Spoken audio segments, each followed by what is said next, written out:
The Square Ball Podcast. Welcome to the show. It's brought to you in association with Levi Solicitors. levisolicitors.co.uk/the Square Ball to get a 10% discount on your legal fees.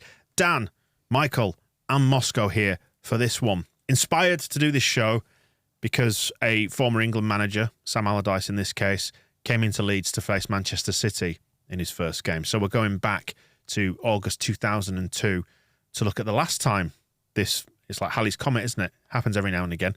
The last time this one happened. So this is the Square Ball guide to Terry Venables' Leeds beating Manchester City. First game of the post-David O'Leary era, this one. That's where Leeds were. It wasn't going too badly, was it? I know we'd had a not particularly brilliant summer because we'd failed to qualify for the Champions League. What could possibly go wrong now?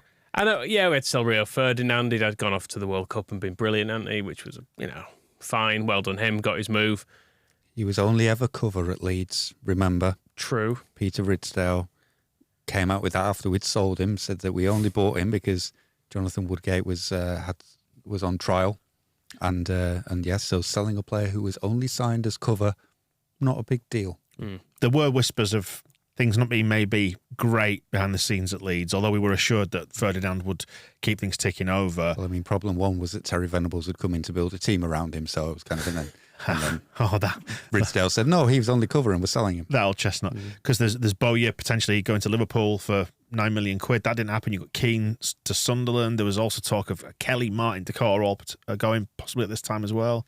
I mean, Bowyer was at Liverpool, wasn't he? But there was concerns about his attitude and wage demands, which meant he didn't get signed. Yeah, they didn't think he was into it. I think Houllier has told the story since that he's never really seen a player in a medical who's just been kind of like, not like, who doesn't seem really like visibly unsure about what he's doing. And it was all like, do you actually want to sign for Liverpool? Don't know, mate. From the East End. As for Terry Venables, speaking of which, impossible London glamour. He came in as our manager post O'Leary. We tried to get Martin O'Neill again. I feel like Ridsdale was just always trying to get Martin O'Neill, wasn't he? Yeah. Well, even this, because Martin O'Neill had 1 year to go at Celtic and he was refusing. He's an honourable person. He was like, I don't want to break my contract. So we got Terry Venables on a 2-year contract, but with a 1 year break. So it's still, even then, Ridsdale's like, oh, maybe I can go and get Martin O'Neill. But I can make her love me. I think the job was, by the time Martin O'Neill was available, the job was probably not quite as... It's Peter Reid's. Not quite as appealing either by the time he was available, was he? But, I mean, with Venables, I seem to remember thinking this was going to be all right. There was that part of me of thinking that Leeds as a northern club and Venables as a it was loved by the London press, wasn't he? He sort of oozed London. It was a bit oil and watery for me. I wasn't ever sure that it was gonna work. But you thought, okay, we'll give it a go because he's quite glamorous and exciting, and maybe it can work. I don't know. I feel like my experience of him as well was purely Euro '96 because I got into football, 93, 94. So he was not. I don't remember him at Spurs. I don't remember Barcelona. I don't remember Barcelona or QPR or Palace or all these other things he'd done. And I know he left Spurs in not brilliant circumstances, didn't he, because of business dealings. Yeah. That was 1991 though, so a good 5 years before Euro '96. But I just remember thinking, I really loved Euro '96. So this is going to be fine. Yeah. It was about as far as my thinking went. You simple-minded child. There was an element of that though with but adding to it Venables' actual credentials as a coach, and I think a lot of players from the time have since said he was the best coach that they had during that period. That like after David O'Leary, who had been, I mean, he at one point, like in the end of David O'Leary's era, he said he was going to stop playing golf all the time and come back and take over training again because he was leaving too much of it to Brian Kidd.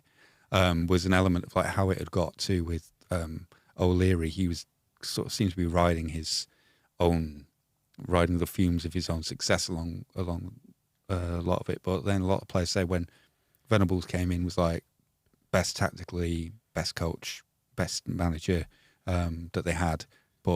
So there is still a bit of a question as to how things might have turned out if it hadn't all started being Ridsdaled long before he even got there. Just to close the thought on Terry Venables, he'd been at Middlesbrough, hadn't he? Co-manager at Middlesbrough, got them to 14th, left in June 2001 because he wanted to be closer to his business interests. I think that's maybe what coloured my view of him, thinking that he was magnetically drawn to London, and you imagine him having clubs and restaurants and things like that, maybe property or whatever. It's one of the reasons he had to get away from Spurs. It was all very complicated because he wasn't only the manager, he was also the chief executive. There was always these kind of things going on. He was in the business with Alan Sugar, and there's always those little bits, and being on telly and being involved in business and running a nightclub and being a singer, lots of extracurricular activities. Really bad singer. You take that back. Him, Glenn Hoddle, Chris Waddle, you couldn't do for a better nightclub lineup. He was more of a crooner, wasn't he, though, Venables? I think Big Ron had a bit of a go at that too. What do you expect him, like, fronting Nirvana? No, it's then. Well, we'll get to the extracurricular activities in just a moment or two, actually. We've got more on that. But Man City first, where were they at this point? Because this was Man City version 1.0, not like the thing we see today. Yes, he was Kevin Keegan in charge. So another former England manager, battle of the England managers, and he just got them up from wasn't called the Championship then? Was it just called Division 1? Yeah, first Division 1. And then this was weird, isn't it? Was this Kappa kits as well? I'm fairly sure it was like the first iteration of Kappa kits before we got them around our promotion time. They'd had Kappa down in League One, so they were. I don't know if this is City version 1 because they'd had their little League One, or Division 2 as it was then. Sojourn, they dropped to the third tier, got Kappa kits on the way down, some beautiful ones, and then come back into the Premier League and signed Nicholas Anelka, because what else are you going to do? Yeah. They already had Sean Goater as well. He's got 30-odd goals the season before. Who pops up like toast from a toaster. That was their song. And was accused wrongly of being a suspicious man on a local Facebook page, because it turns out he now lives around Wakefield somewhere, and someone was saying there was a man in the park talking to my kid saying he's a scout for Man City and he can get a trial, and someone was like, yeah, that's Sean Goater. He probably was just like chatting to your kid about football, and they were like, good old Facebook. They had also brought in. Continue doing it then, Sean. Sylvain Distin and Peter Schmeichel was there as well, but he didn't play in this game. But they'd walked the second tier, whatever it was called back then, season before. 99 problems. The Ensley. But points ain't one. It was 99 points. Yes, 10 points clear. This is Keegan's first return to Ellen Road since his I would love it if we beat them speech as well. Yeah, I think it was anyway. I put it on the prep sheet because I was trying to work out. He would have never played Ellen Road full and muddy. Managed, you know what I mean? But yeah, he'd had a good break since then. He'd done Fulham, he'd done England. It'd all kind of fallen apart from England, hadn't it? Crying in the toilets at Wembley. And to the teams then, Robinson starts ahead of Nigel Martin, Paul Robinson. Is this where it all starts to go wrong? Yeah, well, we spoke to Nigel Martin, didn't we, on the Extra Ball episode 107. What had happened is he'd gone off to the World Cup, and Nigel Martin had said, actually, when you don't play, you do a lot more work than the players who do play, who get a lot more rest built into it. Obviously, there's the weather to factor into it. He'd wanted some time off after the World Cup, family man and all that kind of thing. But then straight after he got back, a few days later, the club was setting off for a tour of Australia. So Martin has voiced his concerns to Eddie Gray, who's passed them on to the manager. He's then called into the office at Thorpe Arch to take a call from Terry Venables. Nigel, it's Terry. Hi, Terry. How you doing? What's this? You don't want to come on the trip? And I went, you've been an England manager.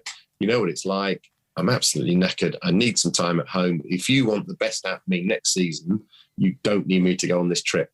But he said, well, I need all my senior players on the trip, and I can't have a senior player, me taking over, I can't have a senior player undermining me like that. And I said, well, I'm not trying to undermine you. I'm trying to make myself the best I can be for you and the club for next season. So he said, right, well, if you don't come, then you'll never play for the club again. So I actually said, well, at this moment, I don't care. I really don't care. I need time off. So he said, right, fine, put the phone down. So I was like, well, that's that. Walk out, see his secretary on the way. And I just said, well, where is he? He's been the manager for a few days now and he's not, he's not here. And she just turned to me and said, oh, he's away filming. Wish you were here. There you go. Extracurricular activities, gentlemen. One rule for me, one rule for you. Well, when Judith Chalmers calls, you answer. True. Yeah, he was pre-contracted to finish his holiday programme filming. So he was late onto the pre-season tour himself, which feels mondo hypocritical, and did ultimately I mean, when we do fast forward to, it was a goalless draw with Everton that contributed to our demise, with Nigel Martin having an absolute worldie against us and helping send us down when he should really have been in our goal. Back four in front of him of Mills, Radebe, Matteo and Hart, because Woodgate was unsurprisingly injured at this point. You can also see where it's starting to go wrong. Three in midfield, all the Bs, Bakker, Bowyer, Barmby, Kewell Smith, wide forwards with Viduka down the middle. The Christmas tree formation. Yeah, they were kind of a Christmas tree, but with license to move wide, weren't they? It was going to be fluid. It was going to be fantastic. Was it fluid? Was it fantastic? On the bench, we had Ollie Decor, Nigel Martin, Gary Kelly. Robbie Keane came on, and as did Seth Johnson in the second half. Man City, Nash, Jihai, replaced by Huckabee as well. Remember him? Good old Hooks. Howie Distan, Wright Phillips, Jensen, or is it Jensen? Horlock, Foe, Benabia, Berkovic, and Anelka. So some names in there you'll recognise definitely. With Tim Flowers on their bench as well, and the goat Sean Gota. Nick Barmby is one that jumps out for me there. What a debut! Yeah, great stuff, wasn't it? I know we sold Rio Ferdinand for depending on which fee you believe, about 30 million quid, wasn't it? Barmby, 2.75 million from Liverpool. England player, new Venables from his time at England and at Spurs. Still a youngish man, still in his 20s. Seems like shoving David O'Leary's words down his throat what with did this you say goal. about him? Well, O'Leary, I think it's worth, since this was the first game of the post-O'Leary season, he was buzzing around being an absolute resentful presence. He's saying that Venables was very unlucky to inherit what he has, and that he didn't have to worry about coaching the team because he could just pick O'Leary's ideas were already in the backroom staff, so he could just go and ask them. He said, so one of the other big changes was that Don Matteo was made captain. O'Leary said he was going to do that anyway. And then the final one was, I read the other day that Venables has attracted Nick Barmby, but personally, I don't think that's much of a coup. I mean, he was right in the end. Wow. But for this game, yep, Nick Barmby was great. I mean, it's not really a spoiler to say we won it 3-0. But Nick Barmby, 15 minutes in to his debut in front of the South Stand. It's a good finish as well. Bowyer hits across from the right-hand side, but it's deflected up in the air. But Barmby seems to get the measure of where it's going sooner than the defender and the goalkeeper, and he's nips in front of him, puts it in. Nips in front of Carlo Nash with a dropping ball and just toes it into the net from a difficult angle. Carlo Nash, of course, the Irish goalkeeper. They got too many goalkeepers. If Carlo Nash was decent in himself, and then you've got Tim Flowers on the bench and Kasper Schmeichel. I'm sure Tony Colton's probably there as well. It's completely... Where's Nicky Weaver? Yeah. Don't know. But Troutman, where's he? Oh dear. It was a really good finish anyway, this. And I think after all the sort of trepidation of losing O'Leary and the sale of Ferdinand, it all unsettled everybody a little bit, that churn, hadn't it? So to have Barmby come in and within 15 minutes, suddenly it looks like the plan's falling into place. You think, this makes sense now. I understand. And it's fallen even more into place when he's putting it on a plate for Viduka as well, puts the ball over the top. I will say the defending on this is awful. I mean, Man City are playing a very high line, aren't they? It's a very Keeganish bit of defending, and if you watch the left back, because he plays Viduka through, who's on the left, runs through the channel. Viduka sort of peels off, almost spins, doesn't he? Yeah. Kind of goes in on goal, but Alan Smith is right alongside him because who is the left back? Will it be Horlock or someone at this point? Oh God, I mean, who cares? Who cares? But he basically just looks. Manchester City's left back from 2000. He basically looks at Alan Smith and goes, "Nah, don't fancy it. Not chasing him." But Viduka couldn't pass to him anyway. Just scores. It's a hell of a finish. There's two. My mind's going all over the place today. One, I want to phone up the City Extra lads and go on, Man City's left back in 2002. I wasn't even born, mate. I bet you were a player. And then this is some finish by Viduka. It's great, isn't it? It's ridiculous. I was trying, because part of this is not just the big Sam Terry Venables parallel, but Robbie Keane coming back to Leeds as well. And I've kind of been thinking of the last few days of like how because Venables said a lot, we've got 6 strikers, I want to keep all of them. And like the fact we ended up with 6 strikers was ridiculous. Well, I was trying to think, who would you have got rid of? Like, because Keane... They all ended offered up- different things, didn't they? Yeah. Yeah. But then, and I was kind of thinking, like, Viduka in the end, probably to get the biggest fee, he would be the one you would sell. But you look at scoring a goal like this, there's no way you could ever sell Mark Viduka. It's ridiculous. It's stupid how good he was. He was brilliant, wasn't he? Underappreciated at the time. It was a great finish. And it's 3-0. Jensen, by the way, the left back, just to stop people What's his commenting. first name? Was it Klaus? Nicholas. Yeah, it was close. Close to Klaus. 3-0 with another laughable defensive line as well. Yeah, this is Robbie Keane off the bench at this point, and Smith wins a header, and it's a great finish from Keane. Really nice little chip over him. He sort of he goes through in the left-hand channel, doesn't he? And the ball just sits up nicely in front of him, and he just lifts it over the keeper into the far corner at the Kop end. He's been the right back this time. Who's the right back? That'll have been will that have been Zhihai? Was he the left back? I can't remember. I don't remember Man City's team that well from that era. They weren't very good, truth be told. That's But it's, automatically taking me to the Pussycat Dolls song, the Jai Ho song. Anyway, carry on. Could they do cartwheels like Robbie Keane did for this? Yes. Almost made the rugby kit we're wearing bearable. BBC enjoyed it though anyway. Leeds Yes. eased past Manchester City to get Terry Venables' Ellen Road career off to an impressive start. Goals from Barnby, who was superb on his debut, Viduka and Robbie Keane ensured that Leeds coasted to victory. And the manner of their win suggested they could mount a serious title challenge this season, baby. Well, it wasn't just that. We're leaping ahead, but we went to West Brom for the next game, which was live on Sky from memory, or at least live on digital probably. And it opened with Bowyer scoring one of his best goals. Like the ball is just rolling around up about 20 yards out, and he just hits it first time in the top corner. It's ridiculous. It's a great fuck-off goal, is this one. He scored quite a few of those, did Bowyer. In fact, Bowyer scored one against Man City in the Cup, I think, the season before this, where he just pulled back to him and he just goes, yeah, fuck off. Put it in the top corner, have that. Pick it out, pick that one out. I think we won that game 4-1. I know West Brom were also another just like recently promoted team. 3-1 it was. 3-1. But 2 wins from 2, and it was and there was that sense that Venables, with his Christmas tree, was actually going to bring some sense to the squad that O'Leary and Ridsdale had built together. Unfortunately, there were all the problems that were. I think a lot of the problems were probably that summer before this, when Decor, Keane, Kelly, who else? They were all on the verge of being sold and like deals agreed, and then we sold Ferdinand, and then Ridsdale said, "Oh no, you can all stay," and then they were all pissed off. That's why Venables and Decor never really got along, was because Decor was like, "Great, I'm moving to Italy," and then it was like, "No, you're not. You're going to be sitting on the bench at Leeds." And that was the thing. There was all this churn. Churn was the word I used before. It was all just sort of moving in the background, wasn't it? There was never a feeling of this being settled. Things were always just a little bit uncomfortable. You had this is around the time Ridsdale told the supporters club that David Batty would never play again because of an injury, and then Batty and his agent Hayden Evans at the time were then in the papers saying like, "Well, this is news to us. So are you going to pay out on his insurance then, or are we going to sue you?" And that's also why Venables was like, "Oh fuck this! I'm just going to sign Paul Ocon." Decor's in a mood. Batty's suing the club. Paul, come sort this out, and he was terrible. But it was a good day, wasn't it? And I think This was good. to address the question of how did we feel off the back of this, had we kind of bought into it, I can sort of best describe it in my voice going up an octave, going, it might be all right, this. You know, kind of feeling like a bit of wishful thinking baked into it, as much as we enjoyed the day.